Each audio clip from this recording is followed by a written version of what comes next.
is anybody else going to want one of these? I don't know. You know, to me it always seemed cool, and I've seen enough videos of people who have made one, so there's at least 4 or 5 of us that would like one, you know. And then what would you do with it? You know, if it in fact was a little robot that carried your beer cooler, that's at least something. That'd be kind of cool. You could take it to the beach and drive it around. Okay. Alright, good morning world. Beautiful day, slightly overcast, really good solar so far. Just the tiniest bit of a wind. Life is good. It's cold inside the house, so I'm still wearing my sweatshirt, so I've been coming outside to warm up because it's really nice out here, but it's like 60 degrees, which feels cold when you get used to 80s and 90s. So anyway, just a quick introduction for the video that I'm going to be working on here. It might take a couple days. Today is the 30th, so Sunday, end of October. So what's been going on lately is I had actually shot a video that I was planning on uploading, and things changed so fast that I didn't upload it, right? I might put parts of it online. And there was a lot of time spent on an idea that just didn't really work. So I'm still working on the robot idea.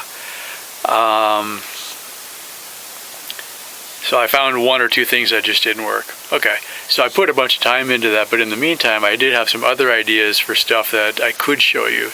So one example, the school bus over here, I took the windshield wipers and wiper motors off of the school bus about a week ago, and those motors still work, so they're really good for robots because they turn nice and slow and they've got good built-in gear reduction on them.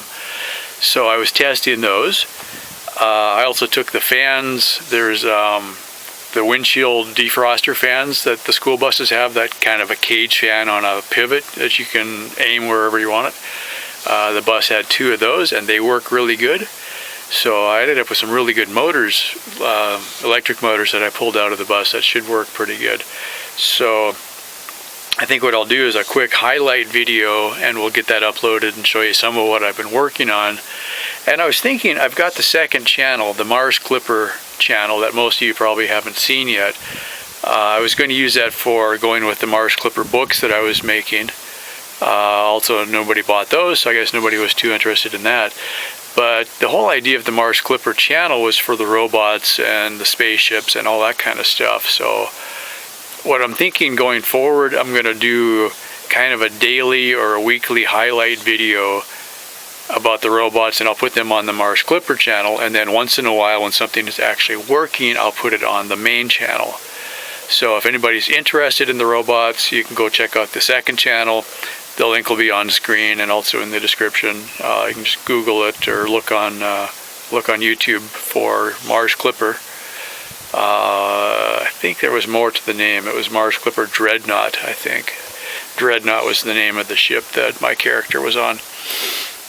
Also, the little robot from the book and those videos is called Dreads, short for Dreadnought. So if I mentioned the robot Dreads, that's where that came from.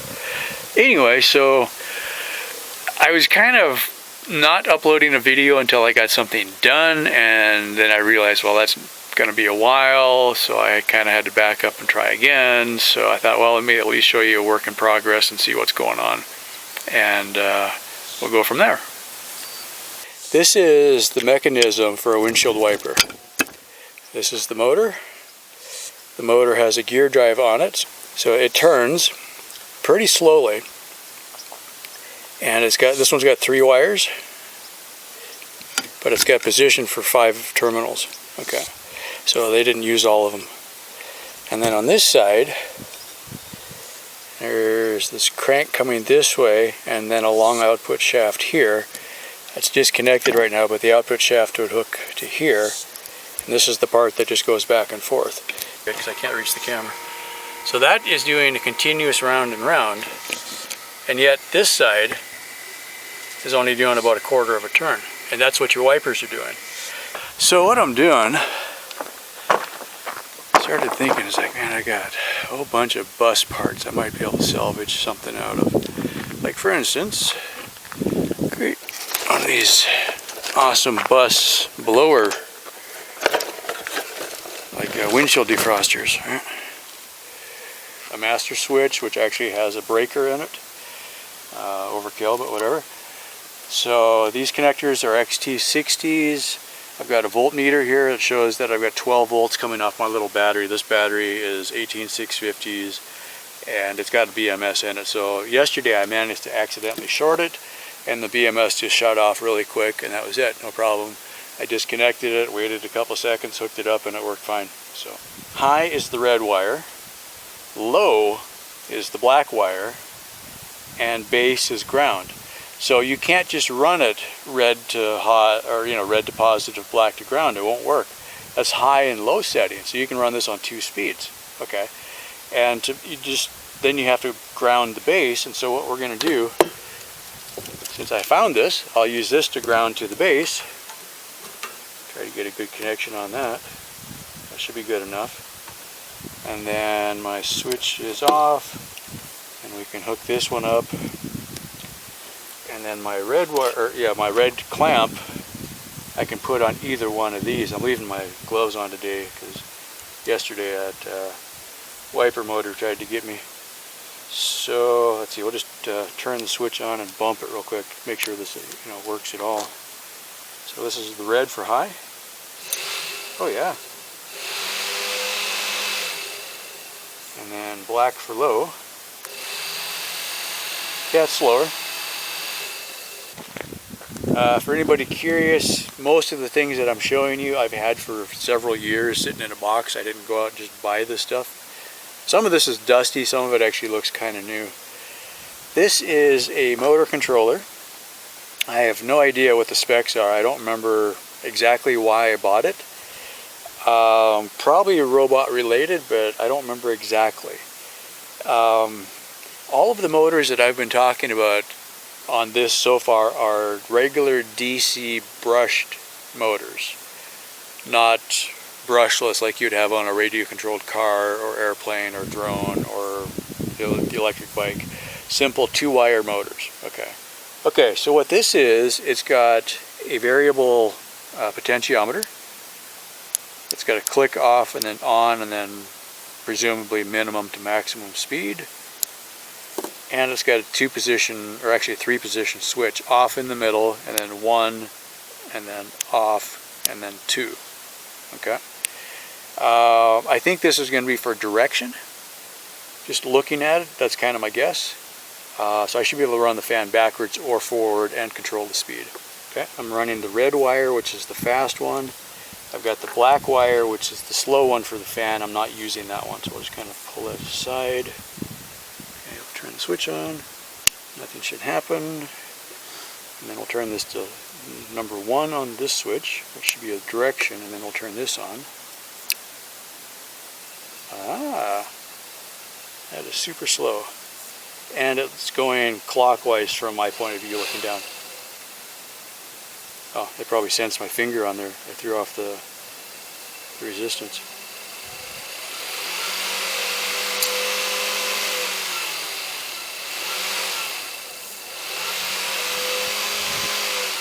That's really cool. Okay, so it's going clockwise, and I can get it down right to nothing.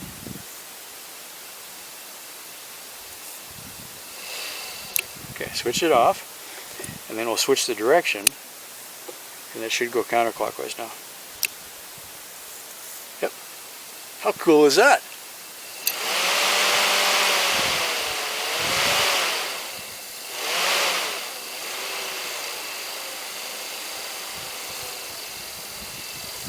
Infinitely variable fan speed control. How many times in your car or in your house have you had the fan on low and you wish you could cut that in half, right? This is awesome. It's almost done.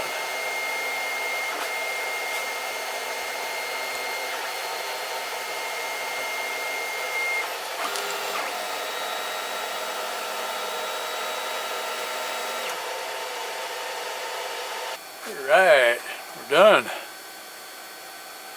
4 hours and 49 minutes. Alright. And about 200 watts continuous load. 3 hours and 6 minutes later, we're almost finished. So, anyway, that is that. I just wanted to get a shot of it almost done. Okay, we'll call this kind of a not very working in progress. So that's the new printed sprocket, and then I went around with my nips and cut the tips off the points because they were sticking out too far. And I just figured I'd take a little, just cut them off. It went really quick.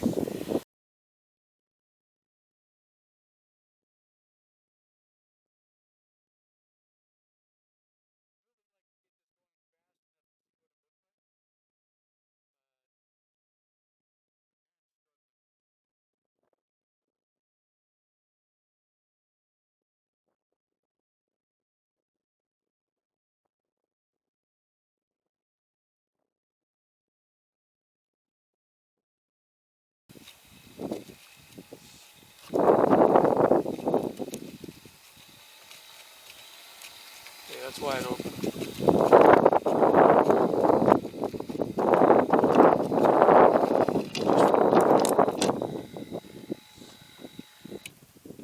Okay. Try to do this before the wind starts blowing. So let me summarize what we're doing here. IP camera. Uses internet protocol, that's what IP is. Can do Wi-Fi or Ethernet. There's the Wi-Fi antenna. Not outside rated as far as being waterproof. It would probably die if it got rained on. So just keep that in mind. It's got infrared illuminators so it can see in the dark. Okay. And it's motorized. It can pan and tilt. Okay. It actually runs on 5 volts, which will make it a lot easier later. But in the meantime, I don't have a cable for 5 volts. You could run this off of a USB battery bank, though, I'm pretty sure. I mean, the voltage would be right. So it needs to be plugged in. I've been testing this off and on for a couple of years. I'd pull it out, play with it. I've got 2 of these, plus another one that somebody gave me. So I know they work, but I've never really had a good use for them. But I'm thinking they would be really awesome on the robot. So you've already got the camera and Wi-Fi and the motor, pan and tilt working. Okay. So what I don't know is how far it'll reach. I could just pull my extension cord out and, you know, go a couple hundred feet. What I want to do, right in front of the house here, okay, I've got a Wi-Fi router in the house. I want to see if I can at least get to the bottom of the driveway. About there. So we're going to start it here and test it, and then I'll keep moving it out. Okay. Okay, so to power this, we're going to use our little Harbor Freight inverter. This puts out 120 watts, and it runs on a cigarette lighter. So we've got our cigarette lighter adapter. Cigarette lighter is coming off of this screw terminal. It's just a convenient way to hook up things that I've already put ends on. Now, I could use the 12-volt battery that I had earlier. But I was thinking, I've got these great big, 5 amp hour, 20 volt lithium batteries from Harbor Freight. These are what I used on the bike tour for the first half. I have 6 of these. This would make a lot more sense to use these on the robot and not use the bike batteries, which is what I had been thinking of doing. Okay, so to get from 20 volts down to 12-ish, I've got this adapter. This is similar to the one that was on the bike, but it's only rated for 24 volts. The one on the bike is rated 36 or 48. And it outputs, this one outputs about 13.6 or something like that. So a little more than 12, which is completely fine, especially for the inverter. So this puts out not quite 14, but pretty close to 14. So basically what I'm going to do for now, I'll just use these and stick them in there. They're about the same size as the blade that would be in the tool that connects to the battery. And then I've got a voltmeter here that'll show me how much is coming out of the output of this. I know this is close to 20. I just want to make sure what my output is here. If it's putting out 20, then I got a problem. Okay. Okay, there's a click. That means it's waking up. Takes it a while. Okay, the camera will pan 180 one way and then 180 the other way. And then it'll come back to center and it'll pitch up and down, or down and up. So it's got a pretty good amount of movement. The view from the camera. Now on this this right here, you can click on the sides and make it pan around, and there's also presets you can do.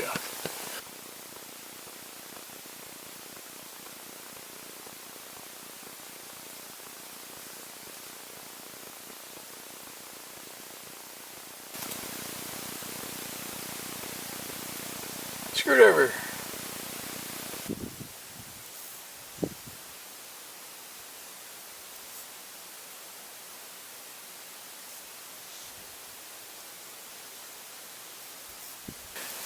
Yeah, that is totally still working. I couldn't believe it. So we have gone the hardest time seeing this in the daylight. Probably another 10 paces past there, and there you can see the house in the background. So it still works to here. Anyway, I think this proves that it works. I don't need to go all the way to the point it doesn't work, but I'm at least glad I can reach the bottom of the driveway.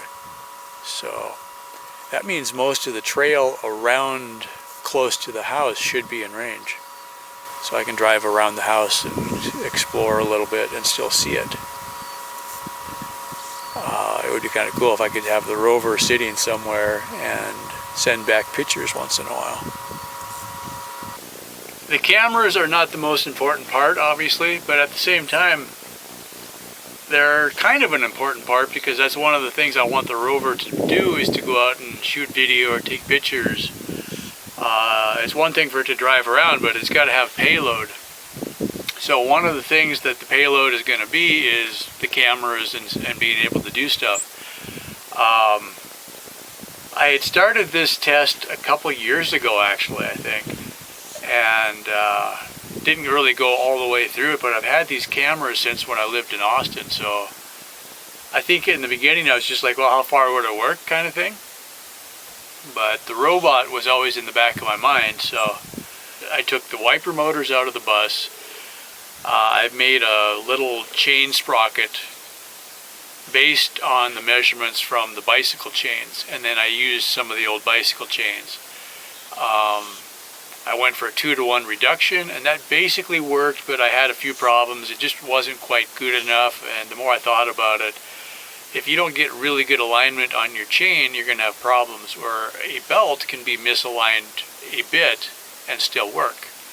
So I found some V belts that I'll probably end up getting.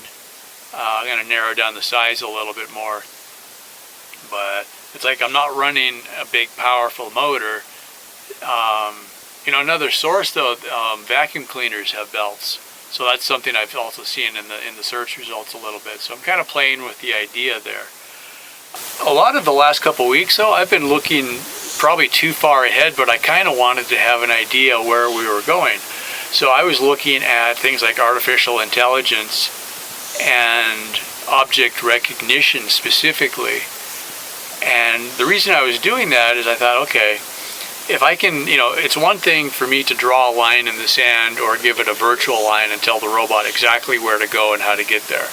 We could do that with GPS, which is pretty relatively easy. We could figure out, okay, let's go to the next GPS waypoint. So I could walk it, record a path, give it to the robot, and it could probably follow the path eventually, right? The cool part would be if the robot by itself with its cameras could identify the difference between a bush and the space between bushes that it could drive, right? So after seeing some of the videos about how this really works, I'm actually pretty optimistic about that. But that's way far away from now. But basically, the robot could take a picture of what's in front of it, and then it could understand the difference between a rock and a bush and sand. And once it understands that, it would say, okay, here's a bush, I can't run over the bush, I'm not big enough, so I'll go around the bush. Or this is a cactus, this will give me flat tires, right? So if I've already got trails out there, the robot should be able to figure out the difference between it's on the trail and it's off the trail. Okay, that would be huge right there. it's like it's all individual parts that have to tie together, so I'm trying to understand the end and then work my way back, right? So in the end result, I want a 6-wheel robot that works kind of like the Mars rovers. It might or might not have solar power. It'll be 6-wheel drive. It'll have 4-wheel steering, so the front 2 wheels can steer, the back 2 wheels can steer. The center set doesn't steer, but they all have suspension.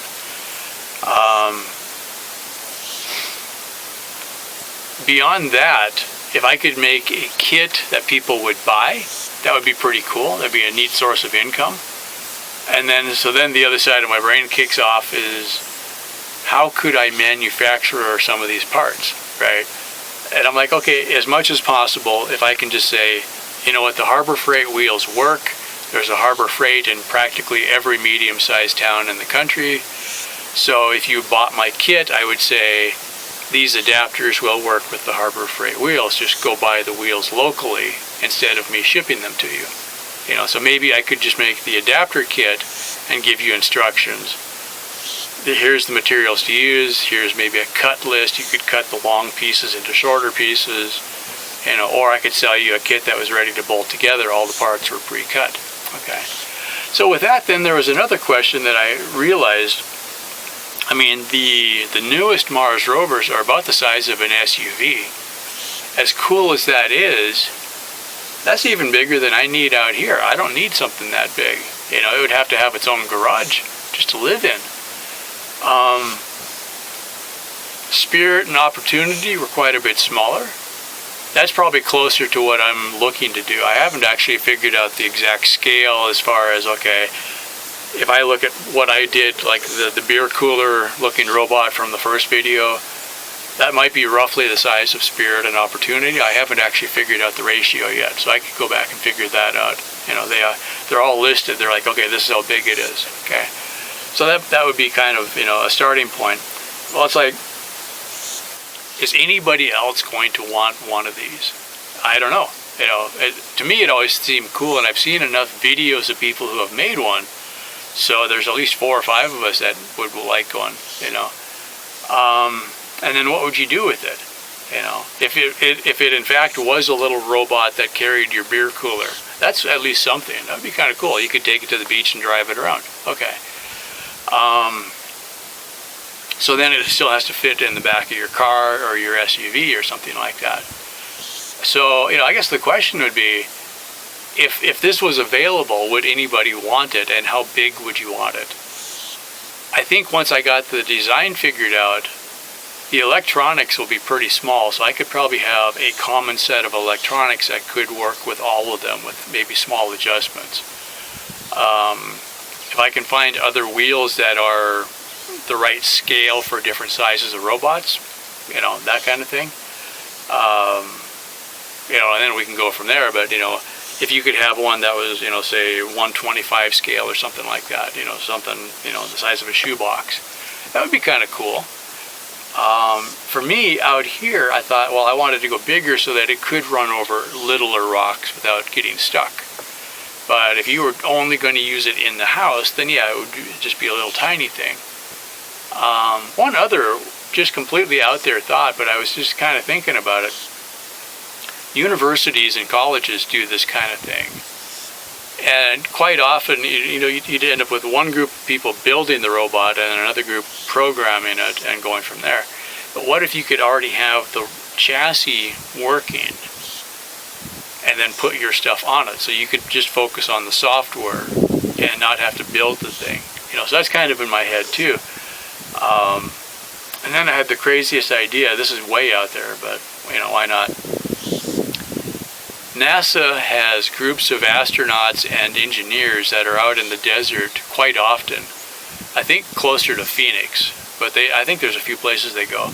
So they go out and they wear kind of a replica spacesuit and walk around in the desert and test things, right? To kind of learn the process before you get to the moon or Mars. And I was just thinking about it. It's like, they're not taking flight hardware with them. What if there was an option that they could just go buy a rover for $1,000 or $2,000, and then they could use that as the stand-in for the real rover, right? I mean, the real rover they have in the sandbox and they're testing it all the time. But what if they just wanted to take something out in the desert so that they could see how well an astronaut and a rover could work together, right? So I'm like, okay, this would be a possibility. If you could just go buy something off the shelf and put a NASA sticker on the side of it and take it out in the desert, right? That's pretty far out there. But I need to have something to work towards, so I just figured, okay, what if we made a really good one that was, maybe half the size of a car that could actually go out into the desert by itself and do autonomous driving and, sending signals back and forth, or that you could build your own smart driving algorithm on, right? So anyway, that's kind of where I'm at now. I got a little bit of time into building hardware and testing things. The chain drive really wasn't working very well. I like the idea of a chain drive because I've got a whole pile of chain and a whole bunch of bike parts, But the more I spent time with it, I thought, what, maybe a V-belt would be simpler. So I've, looked on the McMaster car and figured out V-belts and how to size them. And I'm like, okay, here's a part number for something that would work. Okay, that makes it a little easier. And then a matter of taking an electric motor that spins really fast and slowing it down into the range that you could go to the belt drive, because you don't want, your belt going, 5,000 RPM or something like that.